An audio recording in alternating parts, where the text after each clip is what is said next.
বাংলা ভাষায় content create করে এই ভারতবর্ষে সফল হতে গেলে না অনেক পরিশ্রম করতে হবে, যেটা আমি বুঝে গেছি।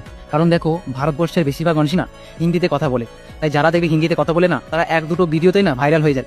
কিন্তু আমরা বাঙালিরা যারা পশ্চিমবঙ্গে থাকি, আমাদের দেখবে সোশ্যাল মিডিয়ায় নিজেকে তুলে ধরতে গেলে অনেকটা পরিশ্রম করতে হয় না।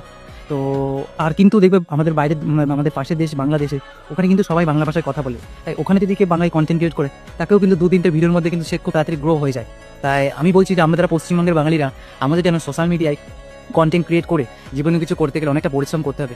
আর আমি বলছি যে প্রত্যেকটা বাঙালি ভাই বোনেরা পশ্চিমবঙ্গের, কারণ আমরা সবাই সবাইকে সাপোর্ট করি। আমরা বাঙালিরা দেখিয়ে দিই না যে আমরা দু একটা কন্টেন্ট ক্রিয়েট করে রাতারাতি কিছু একটা কোনো একটা জায়গায় চলে যেতে পারি। প্লিজ তোমরা একটু সাপোর্ট করো। আর আমার কথাটা যদি অ্যাগ্রি হও, তাহলে অবশ্যই এই ভিডিওটা প্রচুর লাইক শেয়ার করে দিও।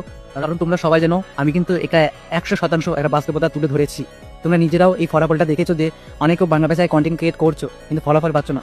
তার কারণ হচ্ছে এইটাই, এটা পুরোটা আমাদের দেশের ভৌগোলিক অবস্থানের উপর একটা নির্ভর করছে। এটা বাস্তবতাই বললাম।